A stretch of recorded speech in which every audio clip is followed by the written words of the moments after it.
Good morning everyone. आप सभी का बहुत बहुत स्वागत है आपके अपने चैनल स्मार्ट स्टडी क्लासेस पर। मैं आपकी बायोलॉजी एजुकेटर वर्षा सिंह आपका तहे दिल से बहुत बहुत स्वागत करती हूं।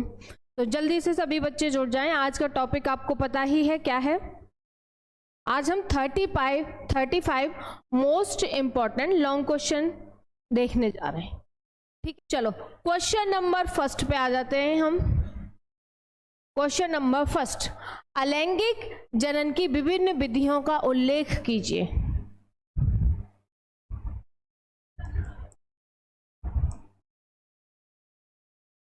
अलैंगिक जनन की विभिन्न विधियों का उल्लेख कीजिए। विधियों का उल्लेख कीजिए।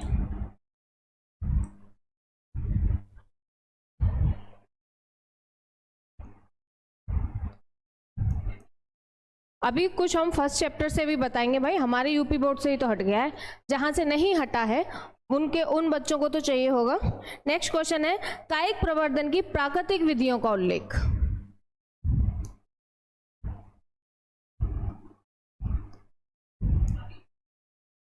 कायिक प्रवर्धन की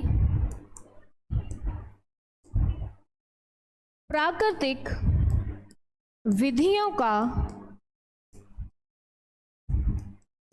विधियों का उल्लेख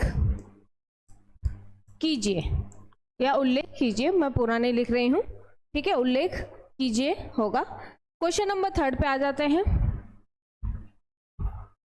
क्वेश्चन नंबर थर्ड, देखो मैं फिर से बता दे रही हूँ, चैप्टर नंबर फर्स्ट से चल रहे हैं हम। यूपी बोर्ड से हमारे से हट गया है, बाकी जहां से नहीं हटा है उन बच्चों को तो चाहिए होगा ना भाई। वो बात अलग है कि बच्चे खुद सीरियस नहीं है, अभी तक क्लास में अपनी प्रेजेंस नहीं दिखाई है। नेक्स्ट क्वेश्चन है, माइक्रो प्रोपेगेशन को समझाइए। नेक्स्ट क्वेश्चन है हमारा, माइक्रो प्रोपेगेशन को समझाइए। ठीक है, माइक्रो प्रोपेगेशन को समझाइए। फर्स्ट चैप्टर के हो गए हमारे क्वेश्चन। अब आ जाते हैं हम सेकंड चैप्टर पे। मुझे लगता है वाकई में आज तो सो रहे हैं सारे बच्चे, अभी किसी की मॉर्निंग गुड हुई नहीं है।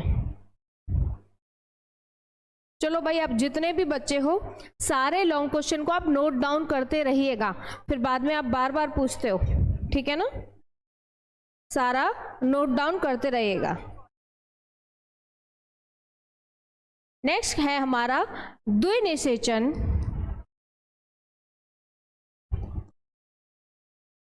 द्विनिषेचन व त्रिनिषेचन व त्रिसंलयन,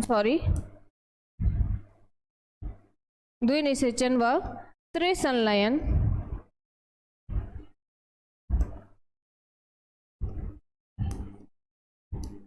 से आप क्या समझते हैं? से आप क्या समझते हैं? वर्णन कीजिए। वर्णन कीजिए। आधे बच्चे कहेंगे मैम हम कुछ नहीं समझते, जानती हूं मैं आप सबको, ठीक है। द्विनिषेचन व त्रिसंलयन से आप क्या समझते हैं? वर्णन कीजिए। ये हमारा भी 4th क्वेश्चन हुए हैं।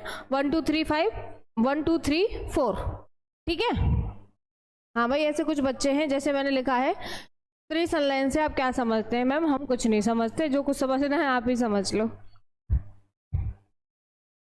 मोस्ट इंपॉर्टेंट लॉन्ग क्वेश्चन बताए जा रहे हैं आपको। ओवरऑल जो आपके 16 चैप्टर हैं उसमें से जो आपके बोर्ड के एग्जाम के पर्पज से काफी आपको हेल्प करेंगे। चलो नेक्स्ट क्वेश्चन की तरफ बढ़ते हैं फिर।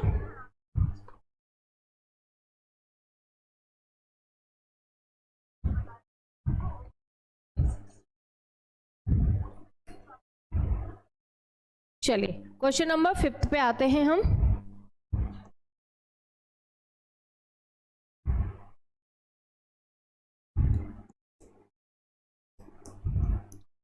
भ्रूणपोष से आप क्या समझते हैं? या भ्रूणपोष को समझाइए, फिर आप कहोगे मैम हम कुछ नहीं समझते। भ्रूणपोष को समझाइए, ठीक है, भ्रूणपोष को समझाइए तथा इसके क्या हैं विभिन्न चरण।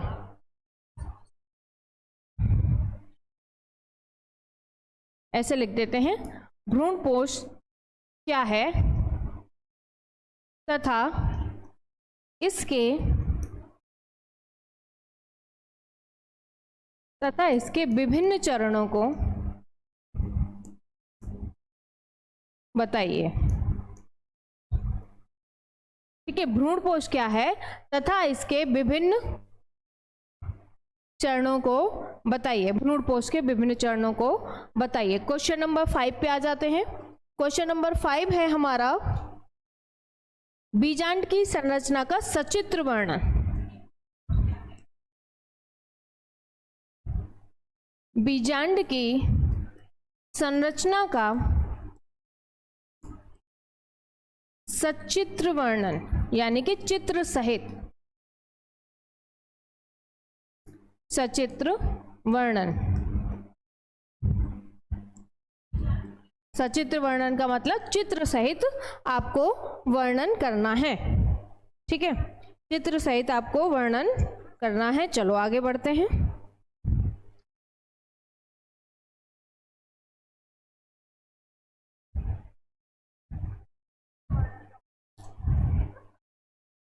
चलिए नेक्स्ट क्वेश्चन की तरफ बढ़ते हैं। क्वेश्चन नंबर 6, प्रजनन से आप क्या समझते हैं? प्रजनन से आप क्या समझते हैं? क्या समझते हैं? भाई ये जो एग्जाम में पूछता है ना क्या समझते हैं, तो वो आपकी भाषा में पूछना चाहता है कि आप क्या समझते हो। वो समझते भी हो उस क्वेश्चन के बारे में या नहीं समझते। ठीक है, और इसी में क्वेश्चन है, मानव में नर जनन तंत्र, मानव में नर जनन तंत्र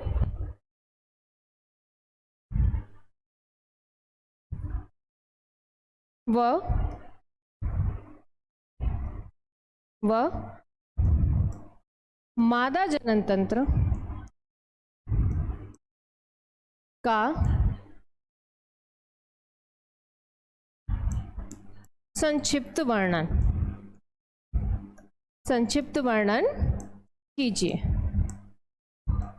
ठीक है, थर्ड चैप्टर से आ गया ये। प्रजनन से आप क्या समझते हैं तथा इसमें नर जनन तंत्र तथा मादा जनन तंत्र, यानी कि फीमेल रिप्रोडक्टिव सिस्टम और मेल रिप्रोडक्टिव सिस्टम, इसमें दोनों आ गए हैं।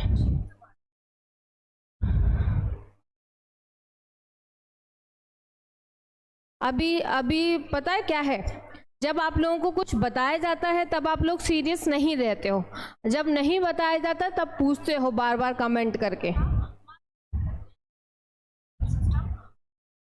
बहुत अच्छी बात है शिवम, 2 kg समझते हो आप, 2 kg समझो, 4 kg समझो, 10 kg समझो, बस समझो। ठीक है शिवम, बस समझना है।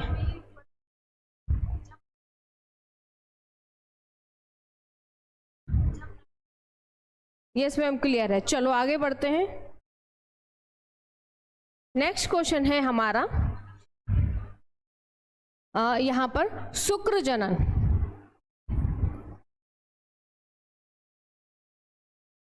शुक्र जनन, इसमें ऐसे लिख देना शुक्र जनन व स्लैश करके अंड जनन, दोनों में से कुछ भी पूछ सकता है। शुक्र जनन व अंड जनन को बताइए।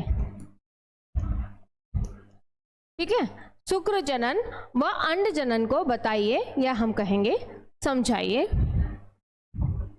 ये भी थर्ड चैप्टर से ही है हमारा, स्पर्मेटोजेनेसिस और oogenesis। ठीक है, हाँ राहुल ने कहा है स्पर्मेटोजेनेसिस, सही है राहुल। नेक्स्ट क्वेश्चन की तरफ बढ़ेंगे अपने हम।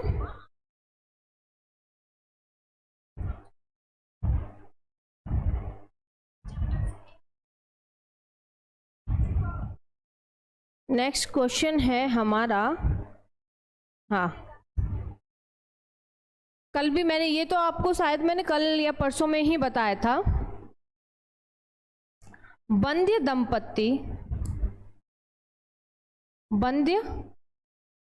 दंपतियों को संतान प्राप्ति हेतु, हाँ बंध दंपतियों को संतान प्राप्ति हेतु सहायक जनन प्रौद्योगिकी को समझाइए। सहायक जनन प्रौद्योगिकी को समझाइए।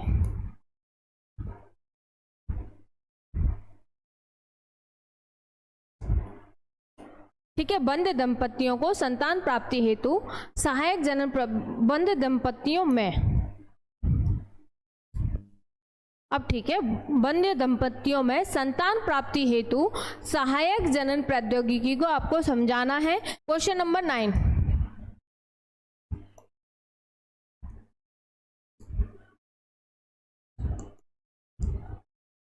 जनसंख्या विस्फोट व निवारण पर निबंध लिखिए। वह निवारण पर निबंध लिखिए। निबंध का मतलब यहाँ पर मतलब आपको जनसंख्या विस्फोट के बारे में बताना है, फिर उससे उसका निवारण हम कैसे कर सकते हैं, उस पे जनसंख्या विस्फोट पे या वृद्धि पे हम कैसे नियंत्रण कर सकते हैं, उसके आपको यहाँ पर फिर उपाय बताने हैं। हाँ रूही सही है, रूही कह रही है मैम मैं आपके साथ साथ नोट कर रही हूँ। Very good Roohi. चलो नेक्स्ट क्वेश्चन की तरफ बढ़ते हैं। फिर क्वेश्चन नंबर है नेक्स्ट,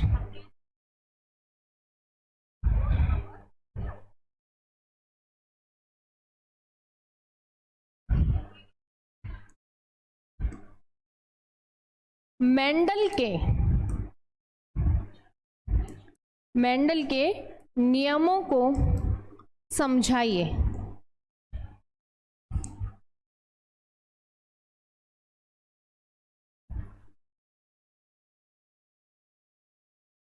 देखिए मेंडल के नियमों को समझाइए, इसमें मेंडल के तीनों नियम आ जाएंगे, प्रभाविता का नियम, पृथक्करण का नियम और स्वतंत्र अपव्यूहन का नियम। क्योंकि क्या पूछा है, मेंडल के नियमों को समझाइए। ठीक है, इसमें तीनों नियम आ जाएंगे मेंडल के, और उन्हीं तीनों नियमों में बहुत सारा कुछ आ जाएगा। अगर आपको मेंडल के तीनों नियम पता हैं डिटेल में तो आपको प्रॉब्लम नहीं होगी इस क्वेश्चन को लिखने में। चलो राधा आप भी नोट कर रही हो साथ में, बहुत अच्छी बात है। नेक्स्ट क्वेश्चन है, द्विक्रॉस पर आधारित मेंडल की वंशागति का सिद्धांत बताइए।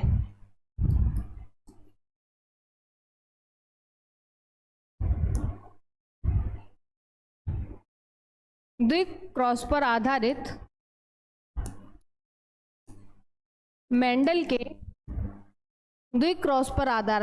मेंडल के वंशागति के सिद्धांत की व्याख्या कीजिए। मेंडल के वंशागति के सिद्धांत की व्याख्या कीजिए। सिद्धांत की व्याख्या कीजिए। ठीक है, क्वेश्चन नंबर कितने हो गए? 11 हो गए हैं। 11 क्वेश्चन हम अभी तक देख चुके हैं। अब चलते हैं क्वेश्चन नंबर 12 की तरफ। मैम इस क्वेश्चन को थोड़ा बता दीजिए प्लीज। शिवम 5th, अभी भाई हम 35 आपको सिर्फ क्वेश्चन बता रहे हैं, 5th चैप्टर इसके बाद ही स्टार्ट होगा, आप तब समझ लीजिएगा इसको, ठीक है ना। नेक्स्ट क्वेश्चन है, लिंग सहलग्न गुणों से आप क्या समझते हैं? इसी चैप्टर का है। लिंग सहलग्न है ये। गुणों से आप क्या समझते हैं?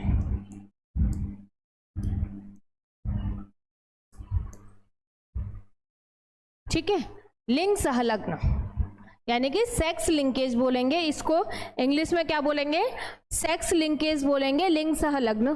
पूछा है लिंग सहलग्न गुणों से आप क्या समझते हैं, व्याख्या कीजिए, वर्णन कीजिए रहता है।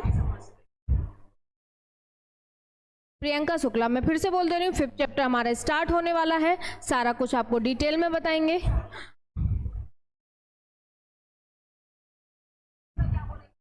ठीक है प्रियंका, टेंशन वाली कोई बात नहीं है। अभी आप लोग क्या कीजिए, जो हम आपको इंपॉर्टेंट क्वेश्चन बता रहे हैं वो नोट डाउन कीजिए। नेक्स्ट क्वेश्चन है हमारा, डीएनए की संरचना का, डीएनए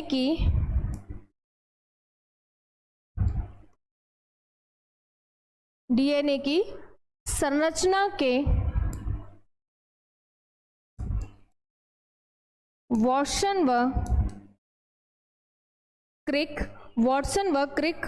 मॉडल को समझाइए। ये होगा वॉटसन व क्रिक मॉडल को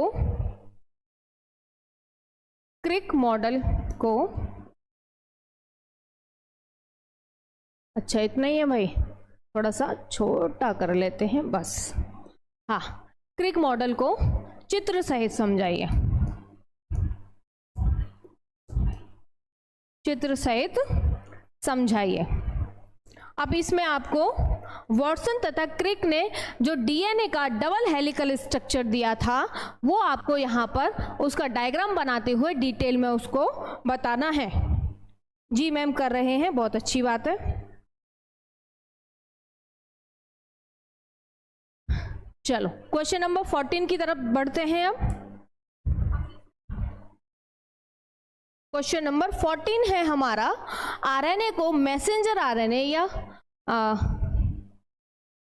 क्या है, आरएनए को मैसेंजर आरएनए या ट्रांसफर आरएनए किस आधार पर कहा जाता है, या हम यहाँ पे ये भी लिख सकते हैं,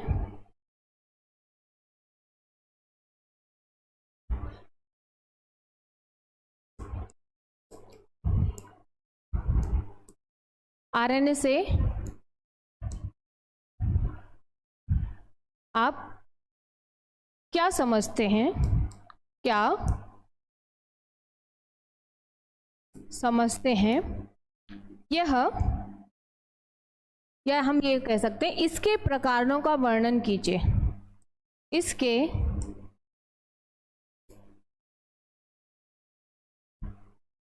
इसके प्रकारों का, यानी कि आरएनए कितने प्रकार के होते हैं, इसके प्रकारों का वर्णन कीजिए, वर्णन कीजिए। ठीक है, आरएनए से आप क्या समझते हैं, आरएनए का डेफिनेशन बताना है, फिर आरएनए कितने प्रकार के होते हैं वो बताना है आपको, tRNA, mRNA, rRNA, ribosomal RNA, messenger RNA और टीआरएनए। टीआरएनए को हम क्लोवर लीफ मॉडल भी कहते हैं, जिसको किसने दिया था, फ्रांसिस क्रिक ने दिया था।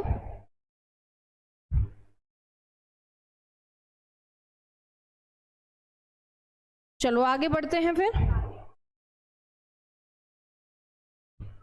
नेक्स्ट क्वेश्चन है, आनुवांशिक कूट की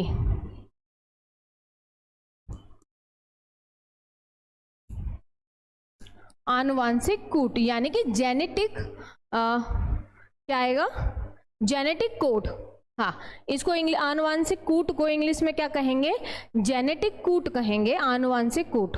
हिंदी में लिखा है आनुवांशिक कूट और इंग्लिश में कहेंगे जेनेटिक कोडॉन कहेंगे, सॉरी। आनुवांशिक कूट की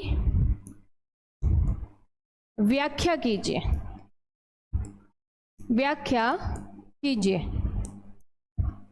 यानी कि जेनेटिक कोडॉन किसे कहते हैं वो आपको यहां पर बताना है। मैम कमेंट पर कमेंट कर रही थी। हाँ, central dogma of molecular biology भी है, राहुल अच्छा बता रहे हैं, फ्रांसिस क्रिक ने ही दिया था। हाँ, central dogma of molecular biology. ठीक है, आगे बढ़े फिर। कितने क्वेश्चन हो गए हमारे? 15 हो गए। क्वेश्चन नंबर 16 पे आ जाते हैं। टोटल हमको कितने देखने हैं? 35।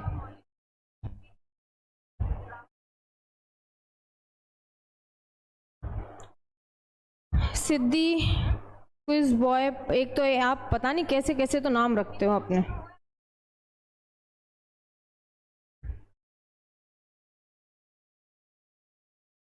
नेक्स्ट है कैंसर रोग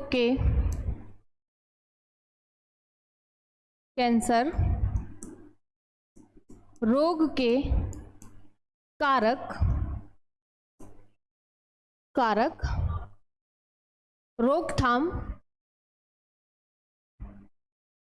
रोकथाम व बचाव पर प्रकाश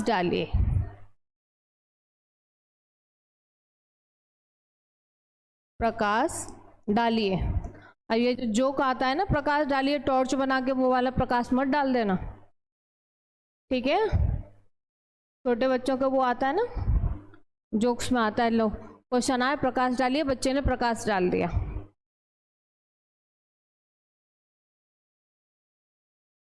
मोटिवेशनल लाइन, भाई मैं आपका जवाब दे दूं, मैं आपके कमेंट के लिए ऐसे तैयार बैठी रहूं? मुझे 35 क्वेश्चन बताने हैं जो कि अभी के लिए आपके लिए इंपॉर्टेंट है, उस चीज पे ध्यान दीजिए आप लोग।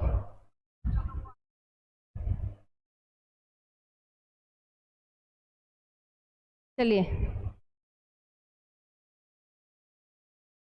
संक्रमण रोग से आप क्या समझते हैं? नेक्स्ट क्वेश्चन है हमारा, संक्रमण रोगों से लिख देते हैं, रोगों से आप क्या समझते हैं?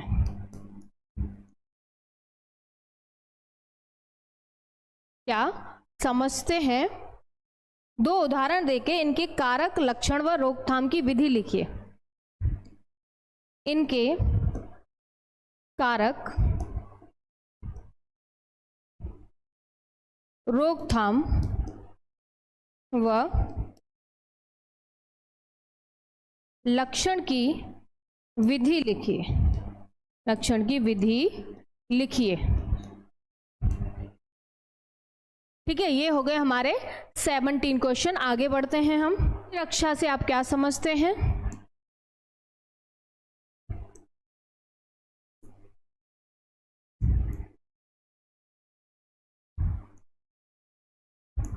प्रतिरक्षा से आप क्या समझते हैं?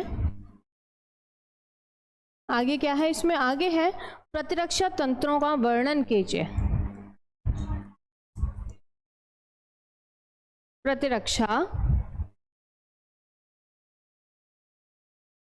तंत्रों का वर्णन कीजिए।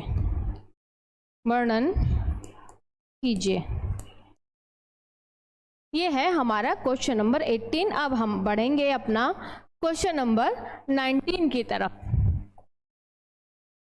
ठीक है? अब हम बढ़ेंगे अपना क्वेश्चन नंबर 19 की तरफ।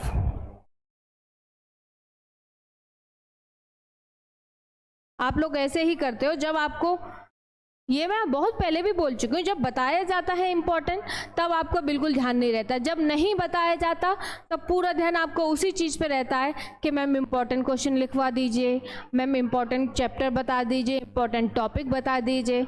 अब हम इंपॉर्टेंट लॉन्ग क्वेश्चन आपको लिखा रहे हैं, तो अभी बात करने से बिल्कुल भी फुर्सत आपको नहीं मिल रही। कितने बेचारे सारे के सारे बच्चे बिजी चल रहे हैं बात करने में।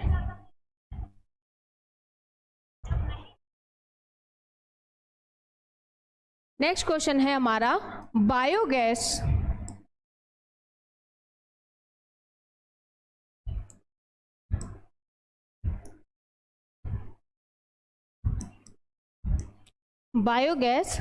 संयंत्र की संरचना का वर्णन कीजिए। बायोगैस संयंत्र की संरचना का वर्णन कीजिए।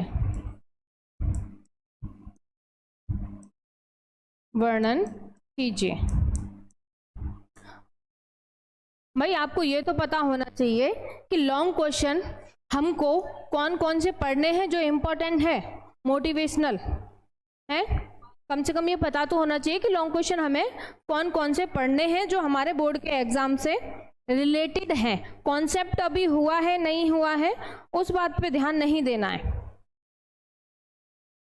इंपॉर्टेंट बताया जा रहा है तो वो नोट कीजिए।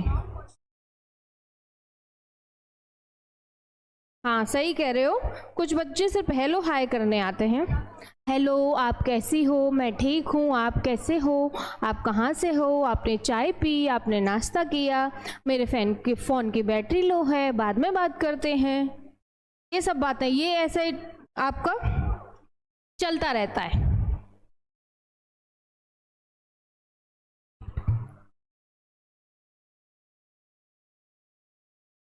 नेक्स्ट क्वेश्चन है, पीसीआर पर टिप्पणी लिखिए।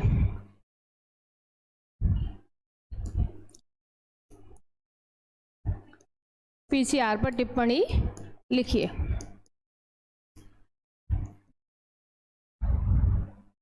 Question number 21।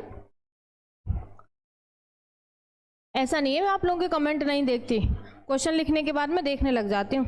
हंस लीजिए अब, गरिमा, राशिद और ये राजपूत, बड़ी हंसी आ रही है अब, हैं?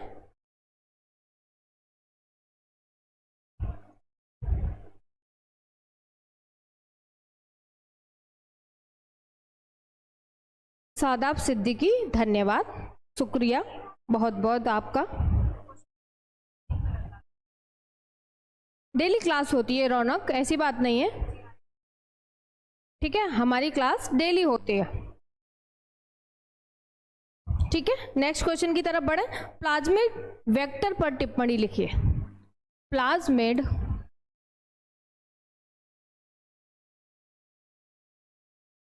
एक मिनट रुकिएगा, हाँ।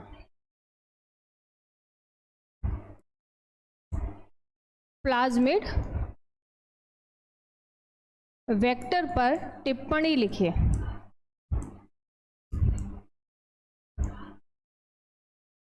प्लाज्मिड वेक्टर पर टिप्पणी लिखिए 21। अब हम बढ़ते हैं क्वेश्चन नंबर 22 की तरफ। Most welcome ma'am.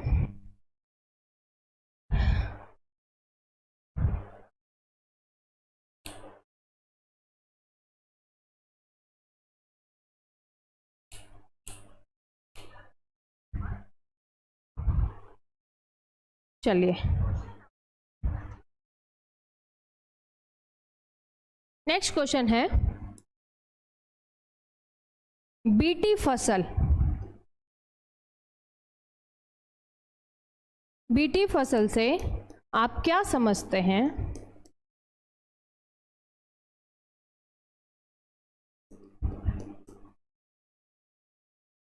बीटी फसल से आप क्या समझते हैं? उदाहरण देकर समझाइए। चलिए उदाहरण देकर समझाइए। भाई जो एग्जामिनर क्वेश्चन बनाता है ना, देकर समझाइए, वो आपका पॉइंट ऑफ व्यू जानना चाहता है कि जो आप, वो क्यों कहते हैं कि आप क्या समझते हैं, तो वो आपका पॉइंट ऑफ व्यू जानना चाहते हैं कि जो उन्होंने क्वेश्चन दिया है आपका उस पर क्या टिप्पणी है, ठीक है, आपकी उस पर क्या टिप्पणी है। क्वेश्चन नंबर 22 हो गए। चलो 23 की तरफ बढ़ेंगे अब हम। क्वेश्चन नंबर 23 देख लेते हैं। हाँ, नेक्स्ट क्वेश्चन है, जैव प्रौद्योगिकी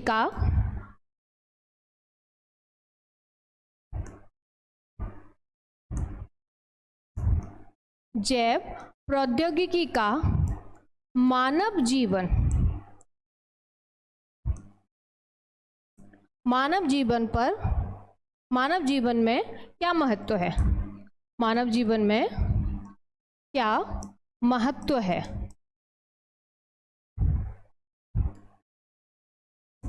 यानी कि बायोटेक्नोलॉजी पूछा है, जैव प्रौद्योगिकी बायोटेक्नोलॉजी को ही कहते हैं।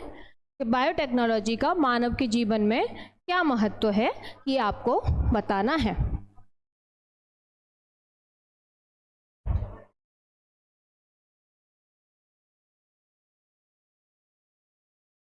अरे रूही, ये तो भाई रूही कुछ ज्यादा नहीं हो गया? रूही ठाकुर, चलो नेक्स्ट है जीन चिकित्सा से क्या अभिप्राय है? जीन चिकित्सा से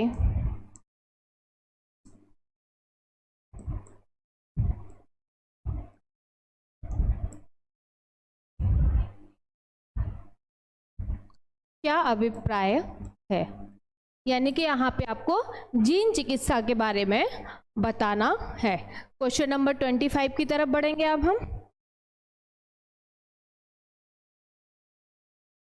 प्रीति राय कह रही है मैम कौन से चैप्टर के क्वेश्चन बता रही हो? प्रीति, हम पूरे सिलेबस के मोस्ट इम्पॉर्टेंट लॉन्ग क्वेश्चन बता रहे हैं जो आपके एग्जाम में आपकी बहुत ज्यादा हेल्प करेंगे।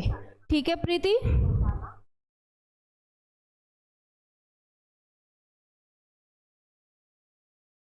नेक्स्ट है आनुवांशिक इंजीनियरिंग किसे कहते हैं?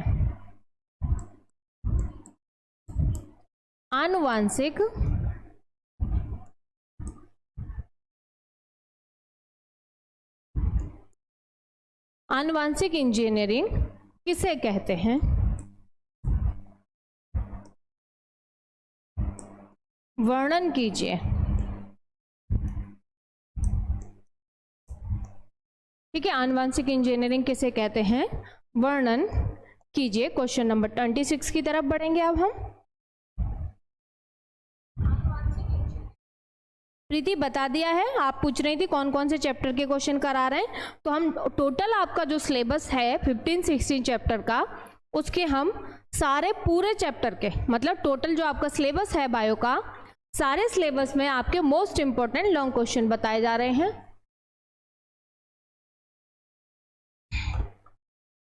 जिससे आप बोर्ड के एग्जाम में अच्छे से अच्छा स्कोर कर सकते हो। देखो भाई, आज मैंने लाइक शेयर के लिए नहीं बोला है, तो आप लोग बिना कहे भी लाइक शेयर कर दिया करो।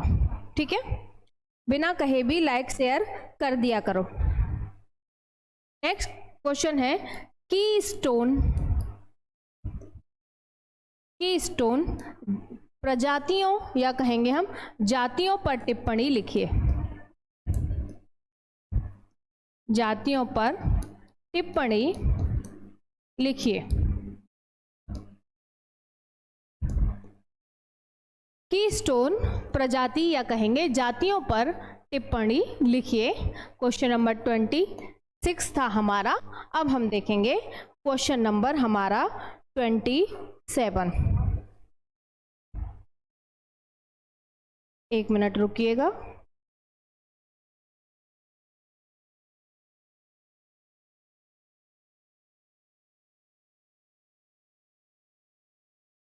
हाँ, क्वेश्चन नंबर कौन सा चलेगा हमारा? 27 चलेगा क्वेश्चन नंबर। चलिए देख लेते हैं क्वेश्चन नंबर 27।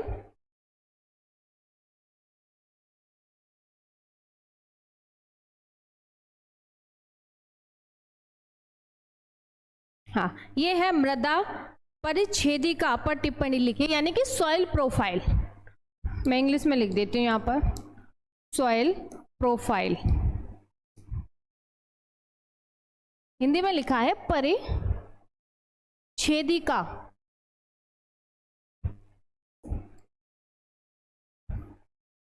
हम सॉइल प्रोफाइल, चलो हिंदी में भी लिख देती हूँ, मृदा एक बार फिर से देखूंगी मैं, मृदा परिच्छेदिका यानी कि सॉइल प्रोफाइल पर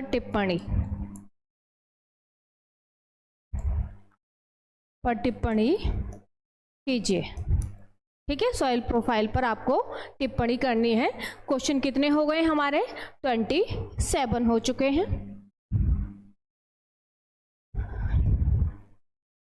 तो 28 की तरफ बढ़ेंगे अब हम।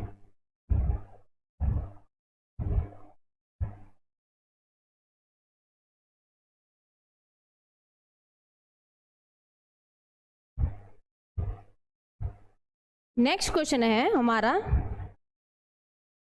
Red data book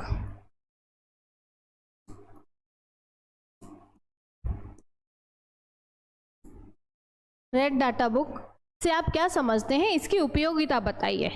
red data book से क्या समझते हैं, इसकी उपयोगिता बताइए। ठीक है, ये था हमारा क्वेश्चन नंबर 28। अब बढ़ेंगे हम अपना क्वेश्चन नंबर 29 की तरफ। मैम कितने टिप्पणी पूछी जाती हैं? मोटिवेशनल लाइन इतना ज़्यादा लर्न करना होगा। देखो आप शायद समझे नहीं, मैंने क्या बोला है कि ओवरऑल जो आपका बायो का सिलेबस है, ओवरऑल जो आपका बायो का सिलेबस है 15 और 16 चैप्टर, हम फर्स्ट से लेकर 16 चैप्टर तक जो आपके इम्पोर्टेंट लॉन्ग क्वेश्चन है वो बता रहे हैं। भाई इतना तो आपको करना ही पड़ेगा। अब आप एक चैप्टर से 2-2, 3-3 लॉन्ग क्वेश्चन नहीं याद करोगे तो फिर क्या याद करोगे बताओ? आप खुद सोच के देखिए, एक चैप्टर से आप 2 या 3 लॉन्ग क्वेश्चन तो आराम से आपको करने ही पड़ेंगे भाई। ठीक है, नेक्स्ट है टाइगर प्रोजेक्ट।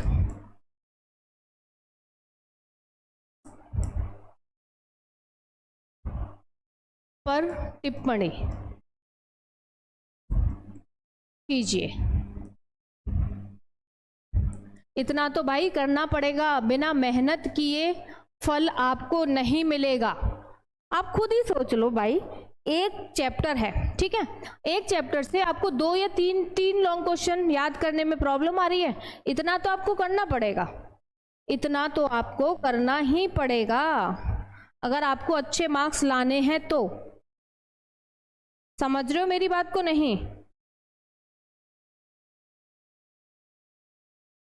नहीं तो ऐसे काम नहीं चलेगा भाई। आगे बढ़ जाते हैं अब हम। जैव विविधता करवा दिया था, संकटग्रस्त जातियां किसे कहते हैं, इसे लिख लो। एक क्वेश्चन और है, संकटग्रस्त या क्या लिखा है? संकटग्रस्त जातियां। हाँ सही है, जातियां किसे कहते हैं? संकटग्रस्त जातियां किसे कहते हैं? इन्हीं 5 संकटग्रस्त जातियों का उदाहरण दीजिए, या हम कह सकते हैं उदाहरण देकर समझाइए।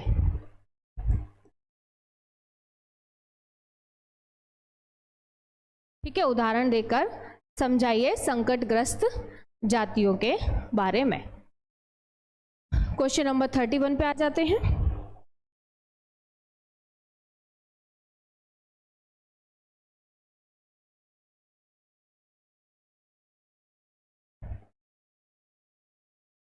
भाई इतना तो आपको करना पड़ेगा, मैं सारे बच्चों से बोल रही हूँ। एक चैप्टर से आपको कम से कम 2 से 3 क्वेश्चन तो आपको करने ही पड़ेंगे, इतना तो करना ही पड़ेगा। लास्ट चैप्टर हमारा कौन सा है? पर्यावरण के मुद्दे। तो इसमें है हमारा वायु प्रदूषण से, वायु प्रदूषण क्या है, इसके कारक, कारणों एवं प्रभावों की व्याख्या कीजिए।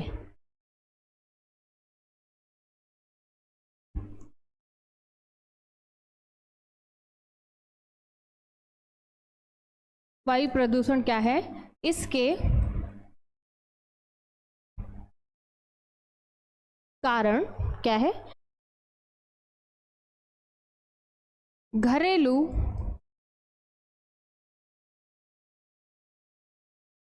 वाहित मल, घरेलू वाहित मल के विभिन्न घटक क्या हैं, वाहित मल के प्रभाव की चर्चा कीजिए, तथा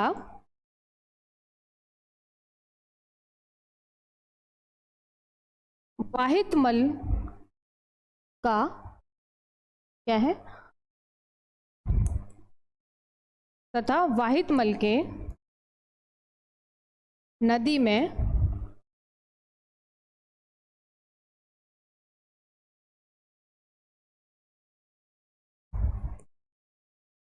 नदी में विसर्जन से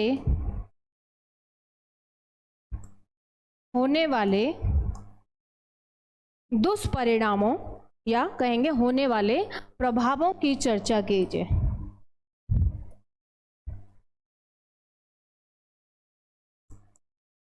प्रभावों की चर्चा कीजिए।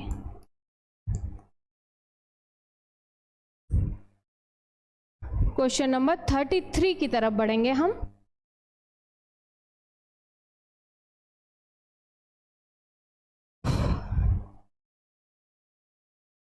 नेटवर्क इशू इतना है हमारे यहाँ।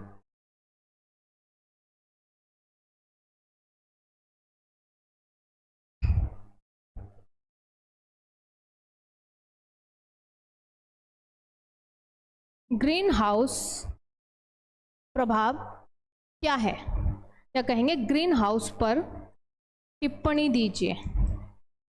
टिप्पणी दीजिए। ऐसे क्वेश्चन भाई बहुत पूछे जाते हैं, ठीक है। ऐसे क्वेश्चन बहुत ज़्यादा पूछे जाते हैं, जैसे ये घरेलू वाहितमल हुआ, इस टाइप के जो क्वेश्चन हैं वो काफ़ी किए जाते हैं।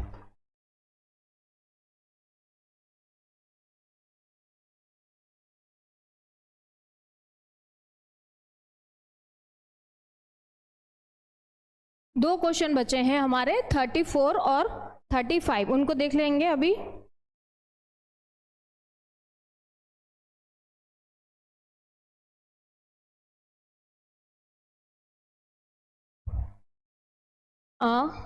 ये हम पीछे चैप्टर से कर ले रहे हैं। ये है हमारा पुनर्योजन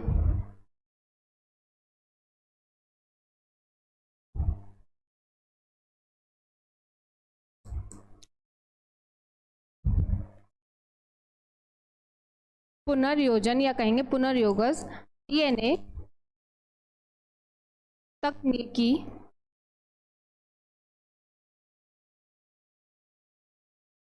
का संक्षिप्त वर्णन। संक्षिप्त वर्णन। अब जो हमारा लास्ट क्वेश्चन है, क्वेश्चन नंबर 35, उसको देख लेंगे। ये भाई आप एक इन्वायरमेंट से ले लीजिए, इन्वायरमेंटल साइंस से। जो आपका इन्वायरमेंट वाला चैप्टर है, इन्वायरमेंटल साइंस से भी जो आपका दे रखा है पर्यावरण के मुद्दे वगैरह, वहां से एक हम लास्ट क्वेश्चन ले लेंगे।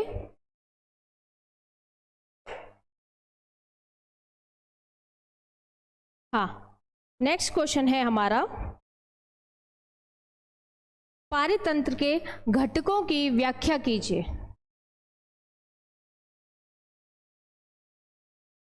पारितंत्र के घटकों की व्याख्या कीजिए। व्याख्या कीजिए यानी कि इकोसिस्टम में जो घटक पाए जाते हैं वो आपको यहाँ पर बताने हैं, ठीक है। ये हो गए आपके 35 क्वेश्चन, ठीक है। ये हो गए आपके 35 क्वेश्चन इंपॉर्टेंट।